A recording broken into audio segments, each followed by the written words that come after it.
Bismillahirrahmanirrahim. Assalamualaikum warahmatullahi wabarakatuh. Selamat pagi, selamat siang, selamat sore, selamat malam. Salam sejahtera untuk kita semuanya. Pada kesempatan kali ini kita akan belajar bersama tentang konsep manajemen perkantoran dan keTU-an. Sebagaimana kita ketahui bahwa dalam proses manajemen pendidikan, pada proses manajemen pendidikan dikenal ada di dalamnya ada kegiatan yang berkaitan dengan yang unsur intrinsiknya, di mana di dalamnya masuk misalnya manajemen keuangan, manajemen siswa, manajemen kurikulum dan lain sebagainya. Selain itu ada juga kegiatan lain yang menjadi unsur ekstrinsik dari manajemen pendidikan. Salah satunya adalah manajemen perkantoran. Manajemen perkantoran. Meskipun demikian, dalam beberapa teori, terutama manajemen TU, terutama kegiatan TU itu masuk ke dalam unsur intrinsik pada bagian administrasi, pada bagian manajemen administrasi. Hal itu tidak sepenuhnya salah karena memang kegiatan tata usaha di sekolah akan sangat berkaitan erat dengan administrasi sekolah, mulai dari surat menyurat, kearsipannya, data siswa, dan lain sebagainya. Namun sebelum melangkah lebih jauh, kita akan membahas terlebih dahulu apa sebenarnya manajemen perkantoran dan keTU-an itu sendiri. Secara umum manajemen bisa diartikan secara sederhana sebagai kegiatan mengelola, kegiatan pengelolaan. Mulai dari planning, organizing, actuating, sampai dengan controlling. Mulai dari perencanaan sampai dengan pengawasan, pengembangan, dan lain sebagainya. Itu secara umum, kegiatan manajemen seperti itu. Nah, kegiatan manajemen ini, ya, pengertian manajemen secara umum ini berlaku untuk seluruh kegiatan manajemen di suatu organisasi. Apapun bentuk manajemennya. Nah, oleh karena itu ketika berbicara manajemen perkantoran, maka bisa diartikan sebagai serangkaian proses. Ketika berbicara serangkaian proses, artinya di situ ada banyak sekali kegiatan di dalamnya. Serangkaian proses manajemen sumber daya yang ada. Sumber daya apa? Sumber daya lembaga pendidikan maksudnya. Karena kita berbicara dalam konteks lembaga pendidikan, dalam konteks dunia pendidikan.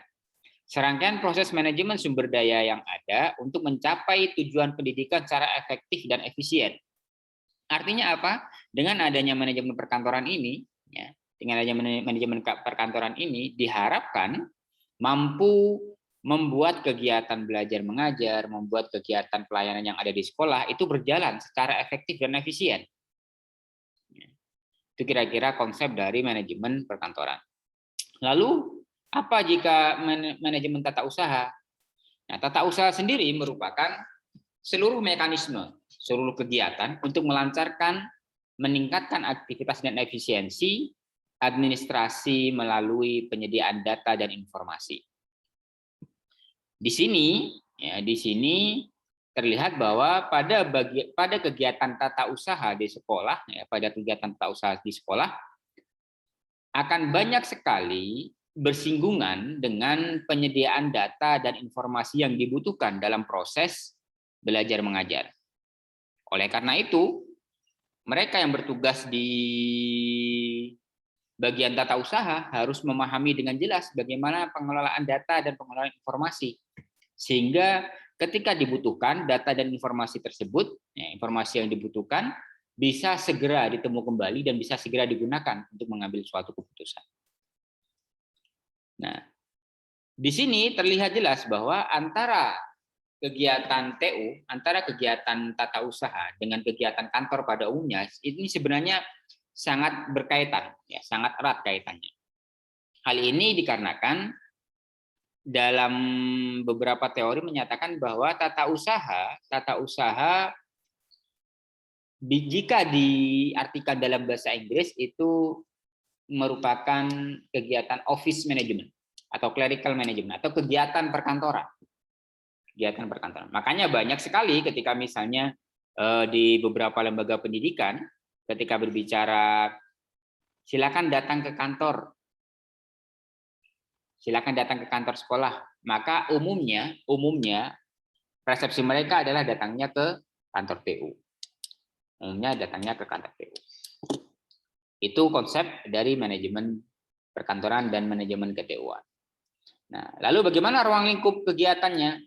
Terutama karena kita akan lebih banyak membahas di bidang sekolah, ketika berbicara perkantoran di sekolah ya nanti akan banyak berbicara terkait dengan tata usaha, maka di sini kita tekankan pada ruang lingkup administrasi tata usaha, di mana ada 4 ruang lingkupnya. Yang pertama adalah organisasi dan kepegawaian atau ketenagaan. Mohon maaf. Organisasi dan kepegawaian atau ketenagaan.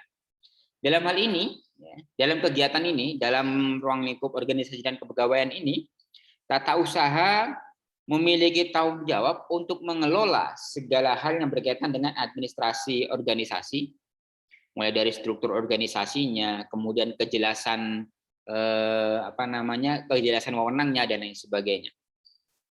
Yang kedua, administrasi tata usaha juga berkaitan dengan keuangan sekolah, terkait dengan pembiayaan sekolah. Ketika berbicara pembiayaan sekolah, maka nanti akan ada biaya investasi, di mana biaya investasi ini maksudnya adalah biaya yang memang sudah ada sebelum sekolah itu berjalan. Misalnya, ketika akan menyelenggarakan lembaga pendidikan, maka pengelola pendidikan harus menginvestasikan terlebih dahulu dalam bentuk gedung, misalnya, dan lain sebagainya. Kemudian selain biaya investasi, nanti juga akan berbicara yang namanya biaya operasional, termasuk di dalamnya misalnya biaya untuk gaji, untuk pembelian alat tulis dan lain sebagainya. Kemudian juga akan ada yang namanya biaya personal. Biaya personal di sini ya, artinya adalah biaya yang harus dikeluarkan, biaya yang dikeluarkan oleh setiap peserta didik, yang diperoleh dari setiap peserta didik. Biasanya kalau dulu namanya SPP, misalnya.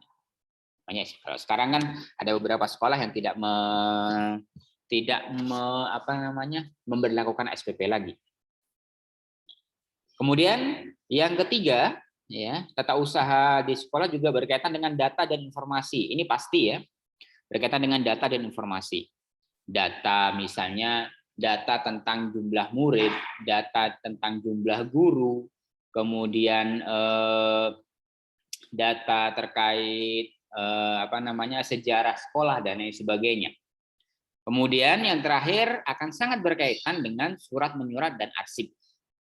Ya, proses tata laksana surat, ya, surat undangan, surat kerjasama dan lain sebagainya, termasuk arsip ijazah, arsip lamaran kerja guru dan lain sebagainya, itu masuk ke dalam kegiatan tata usaha.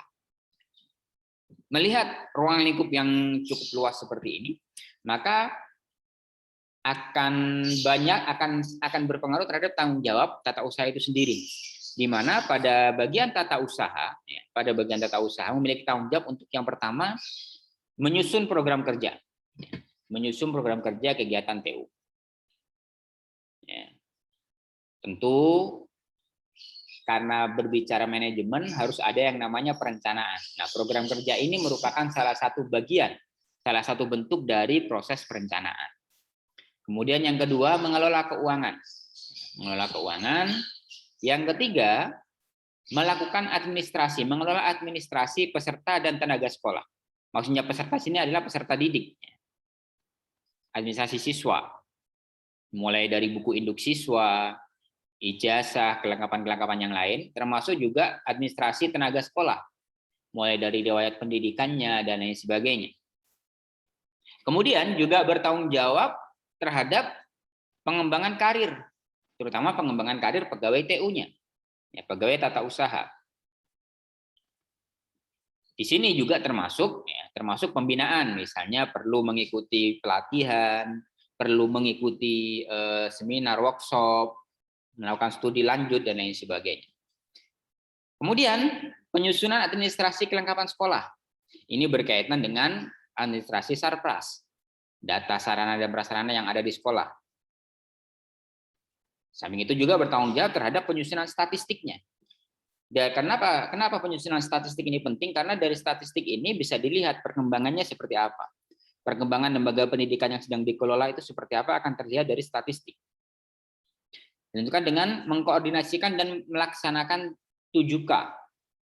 7K ini kalau dalam sekolah itu mulai dari ketertiban, keindahan, kebersihan, keamanan, kekeluargaan, kemudian kerindangan atau kenyamanan, dan juga kedisiplinan. Nah, itu jadi bagian tata usaha meskipun tidak langsung bersinggungan dengan siswa, ya, tapi tetap harus ikut mengkoordinasikan dan juga melaksanakan 7K. Dan yang terakhir tentunya dalam proses manajemen perlu ya memiliki tata usaha memiliki tanggung jawab untuk menyusun laporan. Laporan baik itu laporan kegiatan ataupun laporan administrasinya. Jadi itu adalah tanggung jawab yang harus dipenuhi oleh mereka yang bertugas di bagian tata usaha. Demikian video kali ini tentang konsep dari manajemen perkantoran dan PTU-an. Ini adalah beberapa referensi yang mungkin bisa dibaca untuk memperdalam lagi, untuk memahami lebih lanjut terkait manajemen perkantoran dan manajemen tata usaha. Demikian, kurang lebihnya mohon maaf, semoga bermanfaat. Selamat pagi, selamat siang, selamat sore, selamat malam. Wassalamualaikum warahmatullahi wabarakatuh.